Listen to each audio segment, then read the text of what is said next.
Driver तुम यहीं रुको, मैं बस आती हूँ।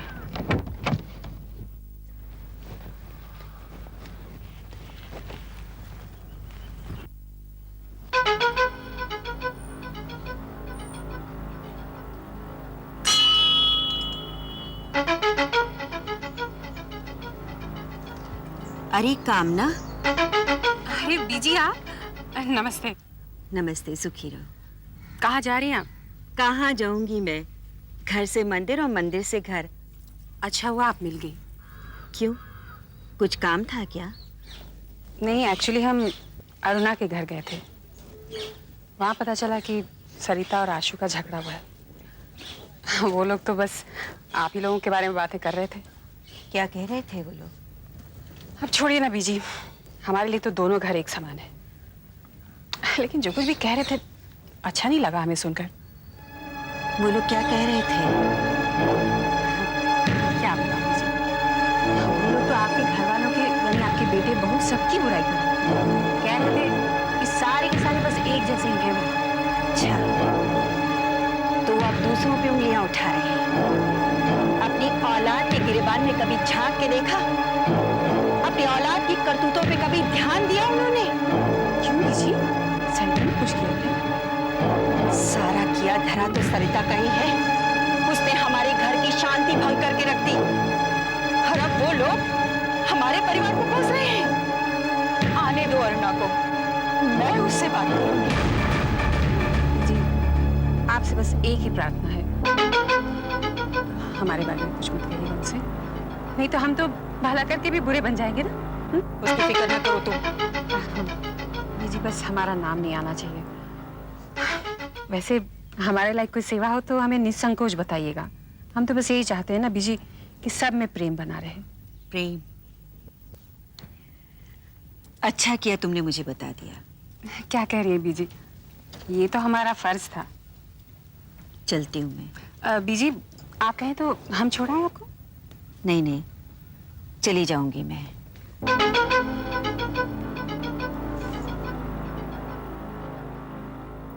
राम, राम, बीजी ये घर पर नहीं है।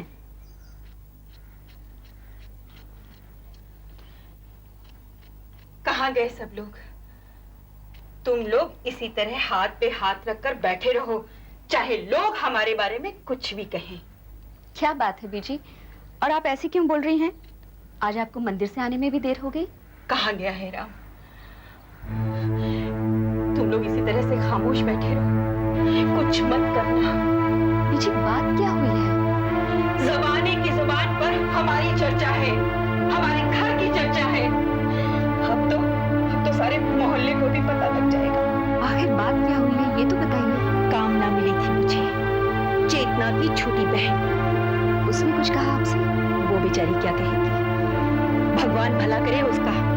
उसने तो जो सुना वो कह दिया। आखिर क्या कहा उसने बीजी? वो अमरनाथ के घर गई थी। उसने मुझे, तुझे और सारे परिवार को फरेबी और बुरा कहा। मैं पूछती हूँ, वो अमरनाथ होता कौन है हमारे परिवार को बुरा भला कहने वाला? क्या हम उसका खाते हैं? क्या हम उसके मोहताज हैं? बीजी ने कामना से बात करी थी। ठीक है, अरे और करो उस परिवार से रिश्ता। आज उन लोगों ने हमारे ऊपर दौलत का जूता मारा है। बीजी आप शांत हो जाइए, आप आराम कीजिए। नया भाई साहब को सब पता चल जाएगा। वो कोई दूध पीता बच्चा नहीं है, समझता है वो भी सब। तुम लोग तो बस दबते रहो, सहन करते रहो और करना कुछ मत। आज तेरे अगर ससुर जिंदा होते तो अमरनाथ को छठी का दूध याद दिला देते। आने दे राम को, आने दे, मैं उससे बात करूंगी। बीजी मैं उससे बात करूंगी। तुम्हें टेंशन लेने की कोई जरूरत नहीं है। दीपक ने जो बोल दिया समझोगे हो गया। दो पांच। अच्छा सुनो, मैं तुम्हें कल फोन करता हूँ। हाँ दीपक आ गया? जी बैठे। Bye bye. मम्मी, आपने आने में बहुत देर कर दी। हाँ बेटा, आने में देर जरूर कर दी, लेकिन अपनी मंजिल तक पहुंचने में अब हमें ज्यादा देर नहीं है। वो कैसे? हम अमरनाथ जी से मिलकर आ रहे हैं। अच्छा। और उनसे ऐसी हमदर्दी जता कर आ रहे हैं कि वो तो ये सोच रहे होंगे कि इस दुनिया में हमसे बढ़कर उनका हमदर्द और कोई हो ही नहीं सकता। मगर वो कैसे? अरे वो रामकिशोर जी और दयाशंकर। दयाशंकर? अरे वही जो कुसुम का बाप है। ये दोनों रास्ते में उन्हें मिले थे और ऐसी कड़वी मुलाकात हुई कि बस पूछ मत। मैं देखता हूं।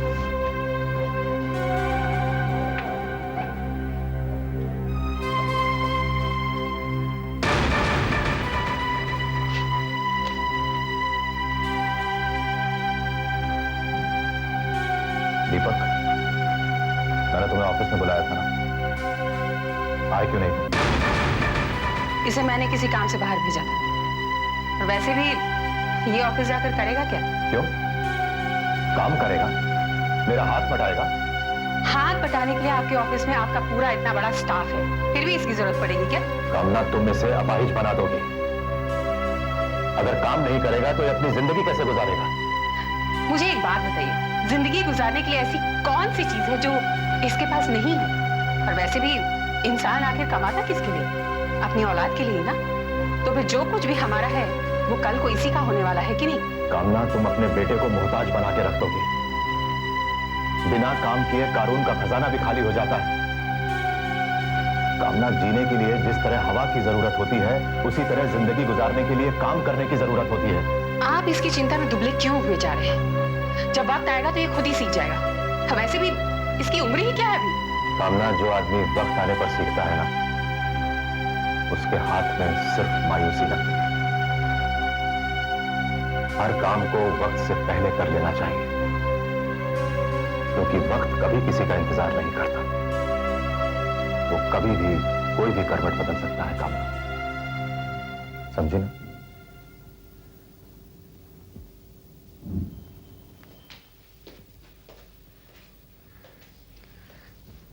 बेटा देख, तू डैडी की बातों का बुरा मत मान। अरे ऑफिस में किसी वजह से मूड ऑफ हो गया उनका। लेकिन ये क्या बात हुई मम्मी? डैड हमेशा ऑफिस का गुस्सा हमारे ऊपर ही क्यों उतारते हैं? तो तू क्यों परवाह करता है? ये क्या पहली बार हो रहा है?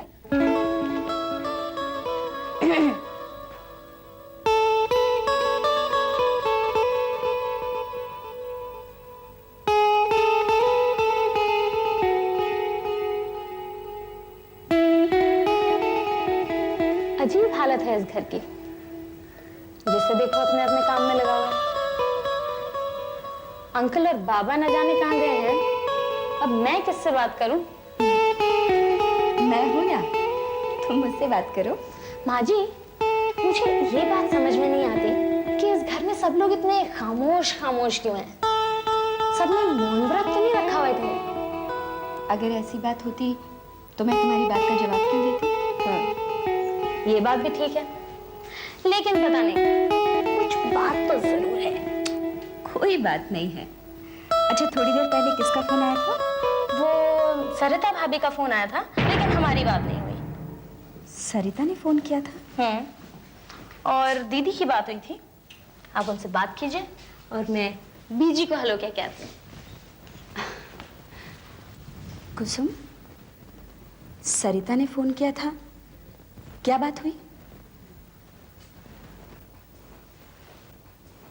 माँ जी, आप तो जानती थी ना कि मैं जयपुर जाने वाली थी। और सरिता ने तुम्हारी बात पर विश्वास नहीं किया होगा, है ना? अब जमाना ही ऐसा आ गया है कुसुम कि जो बात सच होती है वो झूठ लगती है और जो झूठ वो सच। अरे बहुत से चालबाज देखे हैं मैंने, लेकिन ऐसे चालबाज मैंने कभी नहीं देखे अरुणा। जब बेटी कह रही है कि मैं जयपुर जा रही हूं अपने बाप के पास, और बाप पहले से यहां मौजूद है। देखिए, ऐसा कुछ भी नहीं है। दयाशंकर जी आए होंगे अपनी बेटी को मिलने, इसमें बुराई क्या है? बुराई ये है अरुणा कि बेटी तो कह रही है कि मैं जयपुर जा रही हूं अपने बाप के पास, और बाप यहीं है। वैसे भी उनसे अच्छाई की उम्मीद भी नहीं की जा सकती है। आशु और कुसुम मिलकर मुझे और मेरी बेटी को बेवकूफ बनाना चाहते हैं, लेकिन अपने मंसूबों में वो कभी कामयाब नहीं होंगे। और एक बात तय है अरुणा, मेरी बेटी यहां खुश है, आराम से है। खुश और आराम से। आप चाहे आसमान से तारे तोड़ लाएं, उसकी खुशियां आपके पास नहीं, अपने पति के पास है। मैंने कह दिया ना अरुणा, मेरी बेटी उस घर हरगिज नहीं जाएगी। क्या बात है अमरनाथ जी। अरे कामना जी, नमस्ते। नमस्ते नमस्ते, आइए आइए। बिल्कुल सही समय पर आई हैं आप। क्यों? अब आप ही समझाइए इसे, ये हमारी बात समझने को तैयार ही नहीं। अरे लेकिन बात क्या है? वही बात जो मैंने आपको ऑफिस में बताई थी, ये अभी तक उनकी तरफदारी कर रही है। देखो, सरिता के साथ जो कुछ भी हुआ है ना, उसे कोई भी माँ बाप बर्दाश्त नहीं कर सकते। हाँ, हम तो हैरान हैं ये सोचकर कि तुम्हारी समझ में ये सब बात क्यों नहीं आ रही है। हाँ, तुम्हें क्या लगता है सरिता अगर वापस चली गई अपने ससुराल तो आशु और कुसुम का रिश्ता खत्म हो जाएगा? बिल्कुल नहीं, वही सब होगा जो अब तक होता है। क्यों मना? सही कहा ना, ऐसा कुछ नहीं था, ना ही होगा। रही बात कुसुम ने झूठ कहा है, मैं अभी फोन करके पूछ लेती हूँ। कोई जरूरत नहीं है फोन करने की। अरुणा, हम एक राय देना चाहते हैं। पता नहीं तुम्हें अच्छा लगेगा या बुरा, लेकिन भाई हम तो तुम्हारी भलाई सोचकर ये कह रहे हैं। अगर सरिता और आशु उस घर में न रहकर, हाँ मेरा मतलब है मियाँ बीवी जाकर किसी दूसरे घर में अकेले रहना, तो सारी समस्या ही हल हो जाएगी। हाँ हाँ, अगर आशु इस बात के लिए ना राजी हो तो फिर काम। आपकी बात से बिल्कुल सहमत हूं।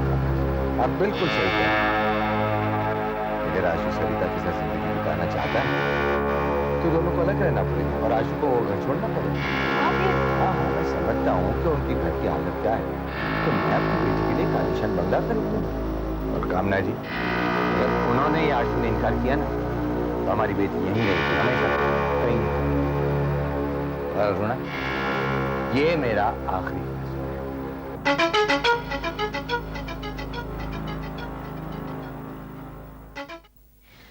बीजी कहते हैं बड़े झूठ नहीं बोलते। बेटे, झूठ तो ना छोटों को बोलना चाहिए ना बड़ों को। तो फिर एक बात बताइए, इस घर में ये सब इतने खामोश क्यों हैं? कोई कुछ बताता क्यों नहीं? आशु और सरिता की नादानी ने बेटे हम लोगों को सबको मुसीबत में डाल दिया है। दोनों ने शादी तो कर ली, लेकिन अक्ल नाम की चीज दोनों में ही नहीं। मैं कुछ समझी नहीं। दोनों ने ही झगड़ा कर लिया है। अच्छा? हाँ, लेकिन ये सब बात तुम मुझसे क्यों पूछ रही है? इसलिए कि मैं भी इस घर की सदस्य हूं और मुझे इस घर के दुख सुख से कोई वास्ता है या नहीं। लेकिन बेटे, तू तो अभी बच्ची है। मैं उतनी बच्ची भी नहीं हूं जितना आप समझती हैं माँ जी। अब तूने मुझसे सब जान लिया है, लेकिन सबसे जाके ये ना कहना कि मैंने तुझे बताया है। फिर वही बात, मतलब मैं झूठ बोलूं और अभी आप उसी बात के लिए मना कर रही थी। अच्छा, ठीक है, जाके बता दे। मैं किसी से डरती हूं क्या? मैं तो बताऊंगी।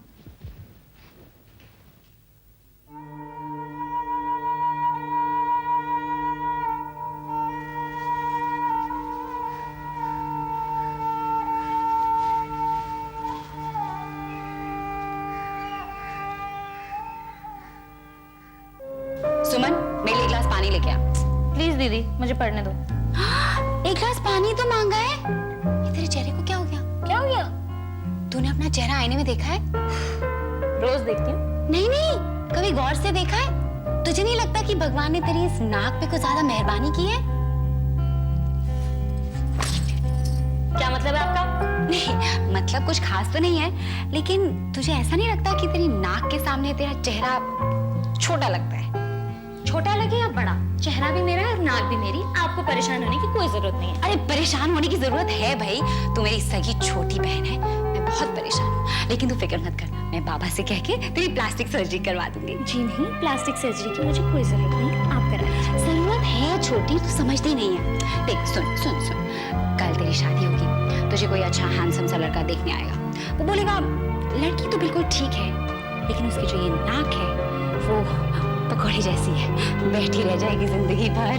पहली बात तो ये कि आपकी शादी मुझसे पहले होगी, वो तो मुझे मालूम है। और दूसरी बात ये कि लंबी नाक मान की निशानी होती है, जस्ट फॉर योर इंफॉर्मेशन। ओह आई सी। दीदी, आपका मुंह इतना बोलते हुए थकता नहीं है? मेरे तो सर में दर्द हो रहा है आपकी ये सब बातें सुनते हुए। वो इसलिए क्योंकि तू मेरी सारी बातें अपने दिमाग से सुन रही है, कानों से सुना करना।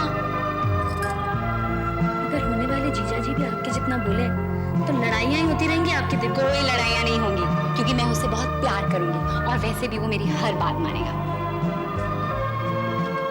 अच्छा, प्लीज अब मुझे पढ़ने दोगी? देखो, अगर तुम्हें पढ़ना है ना तो तुम दूसरे रूम में जाके पढ़ो। मैं यहाँ चुप नहीं बैठ सकती। ये भगवान ने हमें जुबान बात करने के लिए दी है, खामोश बैठने के लिए नहीं। मुझे पढ़ने दोगी? ग्राउच।